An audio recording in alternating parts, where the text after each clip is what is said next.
Wait a minute. Hear this. Birdy num num. Birdy num num. Birdy num num. All right, what's up, ladies and gentlemen, and welcome back to another episode of the Birdy Num Num podcast. BNN, hope you're having a good week. I am having a good week. Once again, trying out video. So if you are listening on the audio version of the podcast on whatever platform you so desire, Google or Spotify or iTunes or whatever it's called, podcasts, and you want to listen to the video, please go on to the Birdy Num Num YouTube channel. And I did just say listen to the video. What I mean by that is watch the video, unless you have one of those YouTube premium thingies where you can listen while it's minimized. But hello, everybody. Hello, how you doing? How's it going? This is going to be a long one, folks, because I have crowdsourced the questions for today's podcast, because this, even though I am married, this topic is something that is near and dear to my heart always, and I love talking about it. Grain of salt, I am not a qualified relationship guru. I am not a qualified relationship therapist or psychiatrist. I still never know the difference, even though I've Googled it 1,000 times. But this is going to be about dating in India, hashtag dating in India, all about dating. I have asked you guys questions you want me to talk about because I am not as close to the dating scene anymore, but I have plenty of things to say about it. And with that note, getting straight to the reason you clicked, because a user wants to be able to know what they're watching right away, because there are high CTRs and high engagement metrics that we must do. I like how I'm saying that consciously. Getting straight to it, I asked you guys, and a lot of you messaged me. I got at least 20 messages, and by that I mean 15, but I'm exaggerating, so it looks better. But I got about 15 messages from you guys. I'm going to talk about the 3 or 4 that I've picked that you want to talk to me about relationships. Question number one on the podcast, as I am already sweating, is going through your first ever relationship. Now, if this is not for you, feel free to skip on. But question number 1, going through your first ever relationship, and specifically about that is when you grow up and, you are trying to find a girlfriend or a boyfriend, and you are trying to figure it out, you get used to a certain level of life. You get used to doing things on your own. And the question specifically is, number 1, from being single to basically getting used to being in a relationship. I'm going to rephrase that, getting used to being single and then having to adapt to a relationship, because that, in my experience, is the big one. You are so used to waking up and faffing is my favorite word, faffing on your phone for about 10, 15 minutes, then going out, getting a drink of water, having coffee. For example, in my own life, and this is going to be disgusting for some of you, but, I'm sorry. We have an honest, open dialogue here. So I personally, and I know a lot of you are going to roll your eyes at this, I get up, have my coffee, have my breakfast, the eggs, whatever it is, and then I go brush my teeth before I go out for the day, nice and fresh with some Listerine. By the way, I don't know who these people are who don't use mouthwash, but you're insane if you don't use mouthwash. It's delicious, and it's such a simple hack to having good breath. So use your mouthwash, folks. But I will eat and then brush my teeth, and then I'll go through the day. Then when I get home, my wife and I fight about this. Not fight, but we kind of, she gets really mad at me for this. Then I want to have my dinner, and then before bed, I want to brush my teeth. And she'll be like, go brush your teeth, then have dinner. And I'll be like, that's disgusting, because then all my dinner that I'm so starving and waiting for is going to be all tasting like Patanjali brand charcoal toothpaste, which I love how white people now are paying $9 for a toothpaste that has charcoal on it when we've been doing that for years, which also seems ironic to use charcoal, but different topic, different podcast. But honestly, guys and girls, whether you're 21, 31, in your first relationship, you get used to a certain way of living when you're younger, you think it's the right way. Yet at the same time, you are out there trying to tell yourself, I need to find somebody. And you've heard these things about relationships are about compromise. You know why it's about compromise? It's not about if she's a psycho, get used to it. That's not the compromise. If she's a psycho or he's a psycho, get out of there. But the real compromise is just like with your family, the fact that you get used to your brother playing the TV too loud or your mom lighting incense all over the house and setting off the smoke detectors.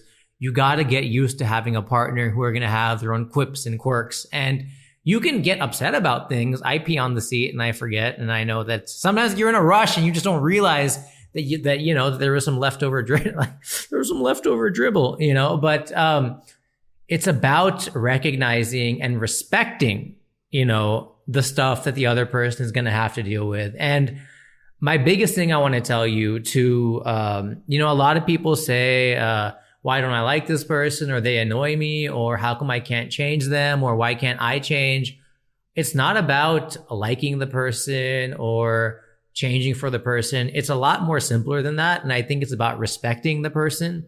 And a lot of times you'll see guys who have girls and they go for the trophy girl, yet professionally, maybe that girl does something that guy doesn't really admire, whether it's, and vice versa, right? Maybe the girl is an investment banker at Goldman Sachs, and, her guy is like a social media dude for like a beer company, yet she'll never look at him on the same level as her career or whatever. And that ultimately means there's no respect. And if there's no respect, you're not going to want to put the dishes where your partner says, or if your partner's complaining about the bathroom being dirty, you don't respect them, so you're never, ever going to take it seriously. And I know it's kind of a weird pill to swallow, and some of you a lot younger may not realize this, so maybe I'm getting ahead of myself. But number one, you need to know the honeymoon phase, all the sex, all the keeping your hands off each other, all the crazy text messages, all the I miss you. I mean, how many times can you miss somebody, all of that stuff. By no fault of your own, you're not alone. It happens to everyone, contrary to what you hear about. He was 95 and he woke up every morning and kissed her on the cheek. You know why he did that every morning? Because he didn't want to fight the rest of the day. So it's easy to do that every morning just to kind of get it over with. But the honeymoon phase will fizzle, and that's where the real love begins, folks. As cheesy as it sounds, the honeymoon phase is great, and you can rekindle that here and there the same way, you might have days of excitement at your job. You might stay at your job for 20 years, 30 years, but you may not love every day. But there are times where you feel like, wow, it's like my first day as a consultant. That presentation made me feel alive again. Or, a cricket player may not be 21 again. He might be 45 on the field, but maybe throughout all the boring matches in the lame hotel rooms, randomly he has those moments of, I don't know what the big word I'm trying to use here is, but those moments of excitement. And with relationships, it's the same thing. So for those of you going through your first relationships, and my biggest advice, not to beat a dead horse or not to act all old and jaded, but you will not have enjoyed those first 1 month, 3 months, 6 months of the honeymoon phase.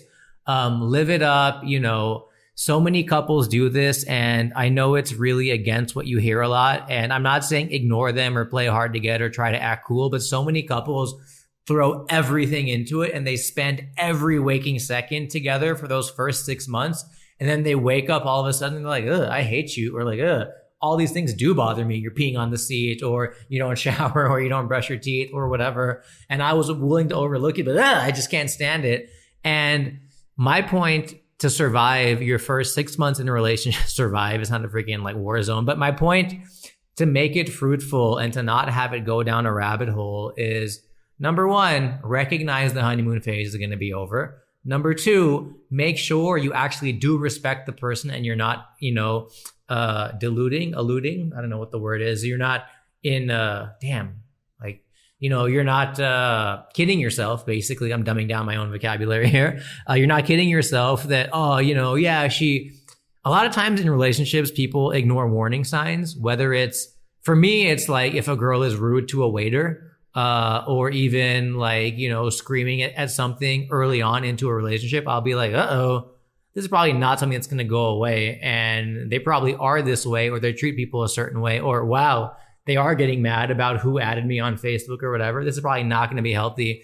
And I'm not saying everything is perfect and I'm perfect, but number three, don't ignore warning signs. So you've been alone your whole life. You're finally excited. Somebody is willing to touch you. Somebody's willing to spend time with you. Somebody loves you. But if they come at you strong and you feel like things are a bit not where they should be or doesn't feel right, I would say that feeling in 80 to 90% of the time is pretty accurate. Malcolm Gladwell said in Blink, that lovely book, that was a great New York Times bestselling coffee table read, that 95% of first impressions are generally true. And stereotypes, as bad as the stereotype is about stereotypes are actually generally, popular for a reason because people are that way, you know. I mean, I'm not saying all of them, but you know, they've existed for that reason, just for that point, right? So otherwise they wouldn't be a stereotype by definition. So if you, in your heart of hearts, in your first 6 months of a relationship are kind of wondering like, wow, this is not the Cinderella feeling I thought, or wow, we are fighting a lot more than I thought, or wow, you know, am I being a little bitch here, or should I push through it, or am I bailing when the going gets tough? Because that's the one thing. When someone is clinging on to a relationship, whether it's the guy or the girl, they're like, it's getting hard now. You're not going to fight for us. But why is it being so hard in the first place? You know, I'm not saying find somebody who likes that you don't brush your teeth, or find somebody who likes that you make a mess, or find somebody who likes that you sit on your phone all day, because that's not healthy either. Your partner needs time and attention, both guys and girls. But make sure that it's basically, in a nutshell, it's way less effort than sorry, let me rephrase this properly. Make sure you're getting way more out of it than you're putting in. If you're fighting all the time and you're only having, you know, 2 days out of 7 where it's peaceful, or if you're walking on eggshells with your partner constantly, or my favorite, a comedian friend of mine, he did this joke where he's like, I know I'm in a relationship now because my girl will call me and I'll be like, shit. That to me is like the funniest joke. I don't know why, but if you look at your phone and you see your girlfriend or boyfriend calling and you're stressed out before you even spoken, that's probably not a good sign, even for your first relationship. And to the youngsters, just remember, if you are in a relationship and it's your first one, and I hate to give you this bitter truth, but if it's your first relationship, it's probably not going to be the one that you're going to end up being in for the long term. I'm not saying it couldn't. I'm just saying there's a very high likelihood in today's modern dating scene where, you know, most people have 1, 2, 3 relationships before they settle in before they settle in on the main person. Just be mindful of that. And I've talked about how to deal with breakups in other videos, but just remember that's okay. We've all been there. We've all been 25, 28, 30, 35, starting over again and been like, shit, man, my life is over. It's not over, because if you do end something, and if your first relationship is very stressful, if your first relationship does feel very stressful, just remember, bro, you're going to come out there swinging because you've been through the deep end. You know, you're going to be like, you're going to have so much equipment and experience to navigate. I always say this in a lot of my videos that, you know, a relationship may not teach you what you want, but it will definitely teach you what you don't want. A bad relationship especially will teach you what you don't want. And you don't want somebody who's going to like grovel at your feet and make food for you while you just become a lazy piece of shit. But you also don't want somebody who are more trouble than they're worth. So as you go through your first relationship, remember that. And to the lazy guys and girls who like being on their phone, like being alone, like being introverted, which a lot of you messaged me about, you got to suck it up too, man. Like, I wish, even in my career, you know, as things are going well, videos or podcasts, but sometimes they don't go well. Or, you know, one thing I learned early on with stand-up comedy and YouTube is you can make 1 million views or 10 million views on a video on Monday. The next Monday, nobody gives a shit, bro. You did not arrive. Your life is not sorted now. You constantly got to be reinventing the wheel because people keep doing this shit over and over and they're like, next, next, next. So just like in that case where I wish I had somebody shaking me like, you got to work harder, you got to compromise, you also, you got to brush your teeth. That's disgusting, you know? Just like I wish we all need that wake up call, and our mothers, Indian mothers especially, may not always do it for us. If your partner is trying to, you know, improve you, if your partner is trying to improve you but not change you, that's a good thing. And if they're trying to make you a better person and be, you know, your full capacity and reach your full potential, and then you're trying to break up with them, you got to like, it takes a strong and intelligent human being to see that differentiation, but I think you can do it. So long story short, for the first point about surviving your first, okay, long story short about your first relationship, if you're trying to survive it, you probably just want to get out of there, because this is not Kiefer Sutherland in The Designated Survivor, which is a great show on Netflix. I started watching it. But it shouldn't be more trouble than it's worth. You know, it shouldn't be like, wow, they've just been through so much together, you know, and they came out and they still came out strong. Nah, dude. I mean, it's not a fairy tale, and me and my wife fight, but I feel so lucky that I have her Oh my God. Yeah, I feel so lucky that I found somebody and that I feel I ended up on top, even though when I was 31, 32, I was literally no prospects, nothing, and just thinking like, wow, I'm going to be single forever. So trust me, you guys, it does and it can happen, but you really got to get put through the ringer and you got to know what you don't want. You know, you got to learn that you also have room to improve. And then I think if you know all those things, your first relationship, if I knew all these things at 22, that in 6 months is going to be a lot worse for everybody than it is on the first month. All of those little annoying habits that I found cute initially are actually going to be very annoying later. And the warning signs you can't really ignore. You shouldn't speak up right away, but you should be mindful of them. And it gets better with time. And I am also a catch. She is also a catch. We may not be right for each other, but we'll both be right for somebody, whether or not you are with that person forever or not. I'm just saying, if you're aware of all these things, you will not settle, you will find somebody right, and you will not survive your first relationship, but celebrate your first relationship. So that is it for point 1 on your first relationships. Woo! I am sweating. Oh, goodness. Second question that you guys have asked me. Okay. Question number 2. People don't tell that they're not interested in dating you. They kind of just keep you hanging. My sub. Yes. This is the game of love, and this is the age of social media. What is with my vocabulary today? The age of social media and Tinder and dating and attention deficit disorder and everybody being so connected, yet we've never been further apart. And how do I answer this? All right. And I'm going to combine 2 questions here. Somebody else asked me, has Tinder changed the way we view relationships? And number 2, people don't tell you they're not interested in dating you. They just keep you hanging. We are all guilty. I am guilty. You are guilty. Everybody operates at a certain level. I did some research on Tinder for a joke that I'm writing on stage. Tinder has a score that they give you. They'll never tell you the score. It's called an ELO score or an ENO score. I'm trying to get the CEO of Tinder on this podcast. She did respond to my email, pushed me off to somebody else because she is, busy with some personal matters. But if you know anybody at Tinder, please tell them to come on the show. We want to have a candid discussion. Honest, not a commercial, but an honest discussion about dating. But Tinder has a score where they bracket you internally, just like Uber gives you a score. Tinder has a score where they actually tell you based on how many people stop on your profile, how many people zoom in on your photos, spend time viewing your data, whatever. Are you an 8 out of 10, a 7 out of 10, a 9 out of 10, a 10 out of 10, a 1 out of 10? Oof. I don't want to know my score. I'm not on Tinder. All right. If my wife is watching, but, I'm not on Tinder, but, it's awkward that I laughed for some reason, but, I'm not on it. But my thing about Tinder is they bracket you and they put you in ranges, 8 to 10, 5 to 6, 5 to 7. And, I read something the other day that, and I'm going to answer the question I'm just giving you guys a bit of context that, in corporate feedbacks, and this was another podcast I heard, a lot of times I think Jack Welch, or one of these CEOs, when he was asking his managers to rate their subordinates, he would tell them, you got to give them a score out of 10, but it can't be 7. Okay.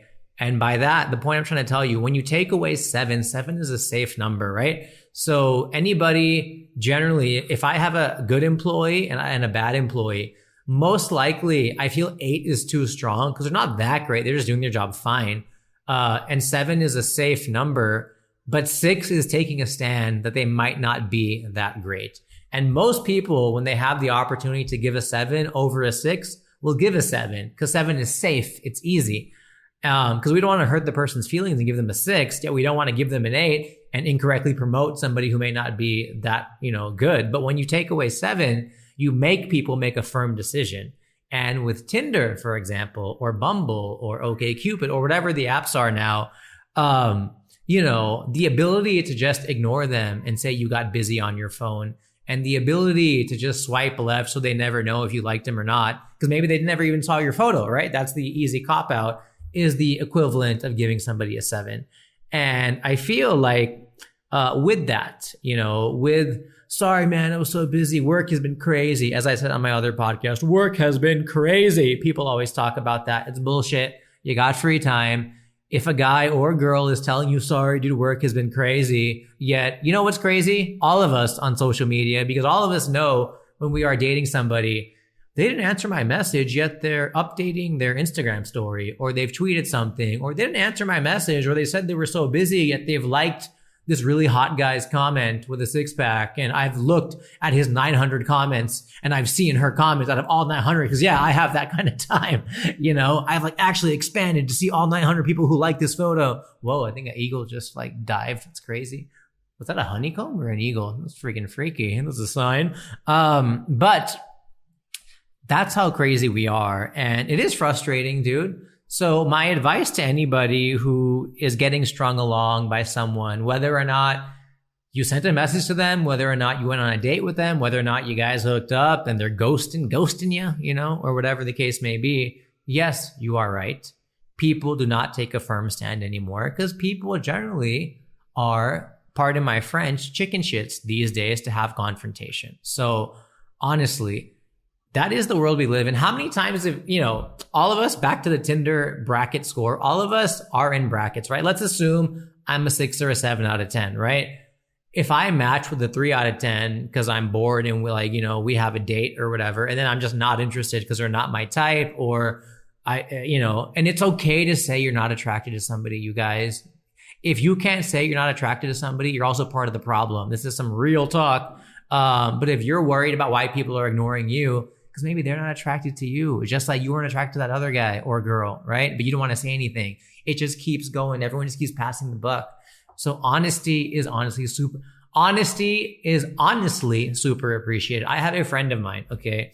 A good friend of mine who's on all the apps and killing it. And every week, you know, as a married guy, you still like to hear your friend's stories, just out of like, not like, please tell me what's happening out there. But just like, you know, it's interesting because he is the single dude who's above 35, who's out there. And dude, after 30, it is a freaking war zone. Let me tell you, these people are hooking up left and right.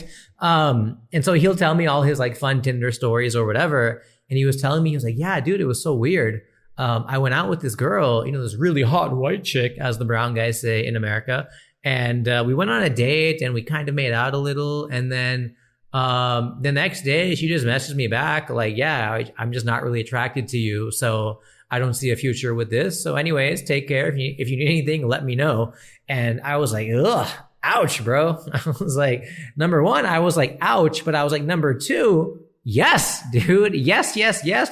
Slow clap for this girl. You know, everyone is just so scared with these, you know, participation trophies and not telling somebody, dude, you can't be a winner without somebody being a loser, right?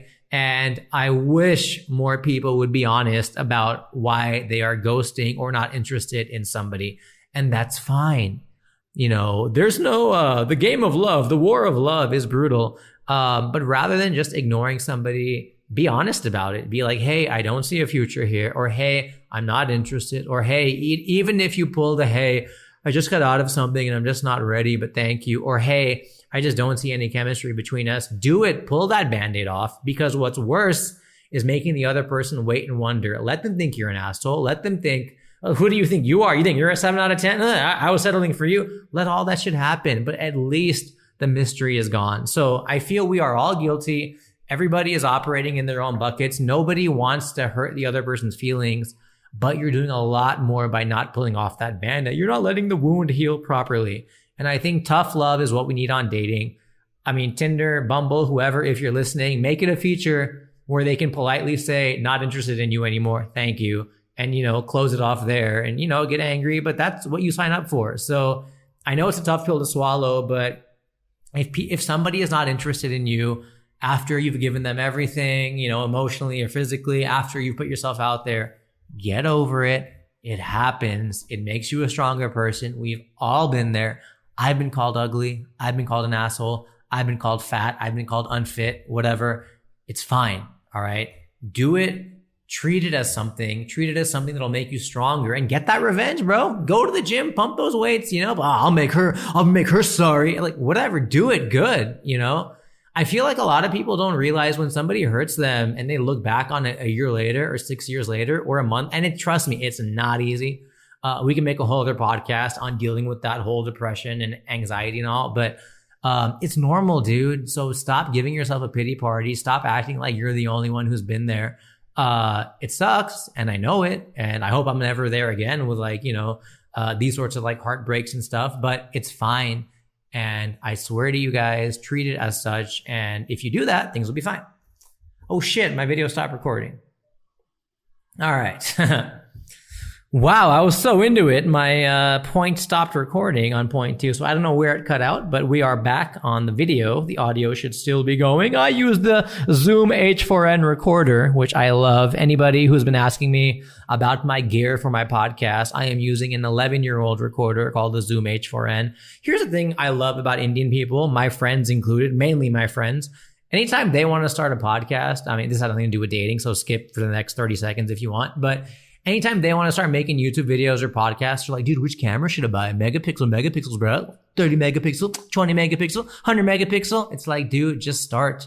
I'm using an 11-year-old recorder and a 7-year-old camera, and it comes out fine. All right. So it's not the gear. It's not what you got. It's how you use it. But buying all that gear, there was a term I heard called gas gear acquisition syndrome. A lot of stuff about I need to buy the best camera or the best mic. That's just a form of resistance because you're too scared to start making stuff. And on that note about being too scared, I want to say the third and final question that I know a lot of you messaged me. I will get to the other questions. If I did not in this episode, please send me those messages. Again, remind me so I can filter through the screenshots and your messages on top because I will get to it on the next Dating India podcast. The third one I want to talk about. Okay. The third one I want to talk about is being so negative about relationships, and I'm going to combine this about being single and being picky and waiting for the perfect person to come along. All right. Ladies and gentlemen, ladies and gents, dude, there is a fantastic, I really like these meme pages because, dude, no matter, this is why it's so depressing to be a stand-up comedian or a comedian in general. You will never be as funny as the comments on Reddit or the memes that pop up from somebody who's like an accountant at KPMG sitting in Tennessee, because that meme is like their life's work. You know what I mean? That's like 35 years of humor pent up into one funny meme about not wanting to go out and party, but just sit at home with your wine and your cats. Okay, Sharon or Susan or whatever those memes are now. But you will never be as funny as that on a day-to-day basis. You can try, but the internet is just so much funnier. And it's so depressing as a comic because, to answer the third point about why are people so negative about relationships and dating in general, and also being single and being picky. Okay. There's a funny Instagram handle I like called, I think it's My Therapist Says or Shit My Therapist Says or something like that. And dude, these memes are hilarious. And a lot of them have to do about, or a lot of them are about like girls who are just so proud of being single, or like F me going to the gym. Like he'll just have to wait, or like me and my bestie when we're 95 drinking wine, complaining about men and how we never got married. Really, dude? I mean, it's funny. And I agree with you and I will laugh at that meme, but is that the life you want? Like, do you really want to be 98, drinking mimosas, at a retirement home, complaining about how men are trash or women are trash or whatever the meme is? Is that really what you want? And I'm not saying relationships are for everybody. There are plenty of people like my friend I talked about earlier who's constantly on the Tinder, Bumble, OkCupid scene. It's fine if you want to be single. It's fine if you don't want to have kids. It's fine if you're one of those couples who are like, we just don't believe in the institution of marriage. That's fine. For sure, dude. I'm all about it.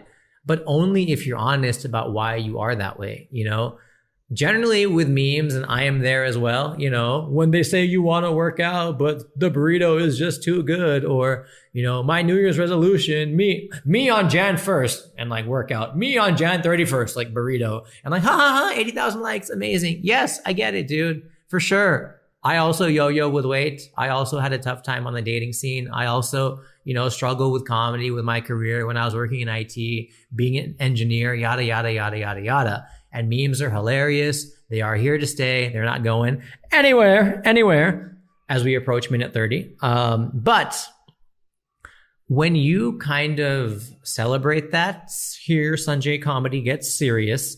When you celebrate the failures and you celebrate that relationships is a sucks or relationships are terrible, you're kind of not confronting it head on, dude. And again, relationships are not for everybody. And yes, the honeymoon period does end, but they are amazing if you can get to that space. And yes, it takes work.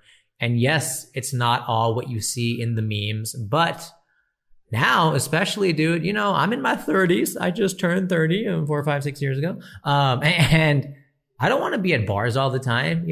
I don't take pleasure in getting shit-faced all the time. I love my booze. I'm on day 62 without alcohol, but man, I really want to drink. And 15 days, no sugar, by the way, which is miserable. And 35 days, no cigarettes. Thank you. Thank you. Oh, did somebody clap or was that me? Okay. All that stuff is fine, that you like getting smashed and you like being single, or that nobody really deserves your best self, or nobody knows how awesome you are, Sharon, or, Divya, or whatever. I hate when these Indian BuzzFeed meme pages just copy the American meme and just like change the name. Like, okay, not Sharon, what was I going to say? Okay, like Sangeeta, whatever. No, you just copied the content. Anyways, but with all that, you need to stop celebrating failure and stop ignoring it and stop saying like, yeah, it's fine, it's fine, it's fine. Wait, okay, don't not celebrate failure, but don't glorify failure. Put it that way. It's okay to fail. It's okay to struggle on the dating scene. It's okay to make fun of the fact that you got rejected by that guy or a girl, or yet again, some guy ghosted you or some girl ghosted you. It's fine. And it's a nice day. It's a nice way to deal with the pain. But when you take it too far, when you say all men are trash or all women are hungry for this or trash or whatever, or you don't really confront the issue head on, that sure, your friend had a baby and got married at 24. How could you? She wasted her life. Did she? If that's what she wanted, good for her. Me and all my friends, when one of our friends got married at 25, we were like, what are you doing, bro? So stupid. Like, oh, you're wasting your time. And you know what we did from 25 to 30? We sat at bars wasting our money. And I kid you not, nobody met their significant other. Nobody changed their life on those hundreds of thousands of dollars we all spent drinking, waiting in line, getting bumped, wearing the same striped shirt. How I Met Your Mother, I think, made that joke famous, although I'm sure somebody else thought of it first. But, what's the big deal about being in a relationship? It's fine. And I love it. Like when my closest friend, one of my close friends, Varun, for example, entrepreneur kid, super fun. Like when I got into a relationship, and he's also in one now too, or has been in one forever, but like he was like, oh shit, it's over. Why are you getting married? And then 2 months later, dude, she's amazing, man. You got so lucky. It's like we tend to do this and we tend to give relationships a bad rap. And I think it's fine to do that, but I think in the back of your head, that you probably want the company of somebody. You probably, are hurting, and that's fine that you express it with that meme or anything, but don't glorify that, I know I'm getting a bit serious here, and look, relationships will not fix your life. They will not improve your life. You cannot make somebody else happy until you yourself are happy internally. And I highly advise anybody who kind of, glorifies how bad relationships are. They're really not that bad. In fact, they're great if you get into them for the right reasons. So if you think relationships are shit, here's something shitty I'm going to tell you, but you need to internalize that and look inwards and see how can you be amazing in a relationship, how can you make the other person want to be with you? And you're a prize too, man, or woman, or whatever, everybody struggles with this, but you need to, if you think love and relationships are a bunch of crap, all I can tell you tactically is every day, stay off social media, stop wasting time on Instagram, go to the gym, exercise, eat healthy, take up some hobbies, go to Alliance Francaise, learn French, or go to a coffee shop and do your work there, invest your spare cash in building an app or have some hobby. Just have hobbies and stay busy and constantly work on improving yourself. And somehow the right person will randomly drop in your life at the time you least expect it, and your attitude towards relationships will change. So for sure, those memes are hilarious. I love them. Some of them are just so clever. But this whole negative attitude of relationships are crap. And I love it. There's nothing funnier than like a 19-year-old girl from Indranagar or Banjo just be like, I'll never find a guy. Yeah. Shut up. You're 19. get over it, do your shit, work hard, go study abroad, meet some dude, whatever you want to do. But you're going to know when you find that person. And whether you're 20, 30, or 40, it's so funny. Like when people meet people after 35 and they like actually find the one a lot later in life, but they literally act within like a day or a month or a year because they know, dude, they know it's not that crap you heard when you were younger. And they know, yes, I'm ready to share my house, share my friends, share my family, share my income, whatever, with somebody who's worth it. So, yeah, guys, that was about it for this week's episode of the Birdy Num Num podcast on dating, #dating in India. We talked about going through your first ever relationship.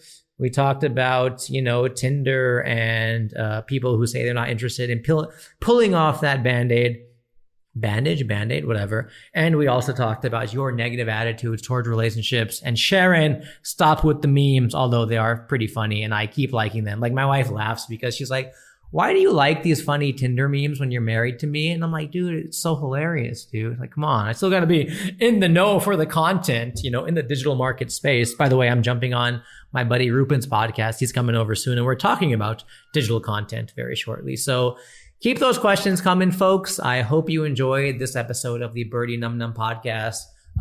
Your messages have been fantastic. I never thought, I started this podcast out as a hobby and it just keeps growing. And I love that you guys keep listening and keep sending me your thoughts and comments. One final request, please do rate and review on either, Spotify, iTunes, Google Podcasts, even the YouTube page for the Birdy Num Num podcast. You can Google that, Birdy Num Num podcast, and you will see the YouTube page where I put out the full video clips of this. So let me know your thoughts and keep those ideas coming. And yeah, I'll see you guys next week.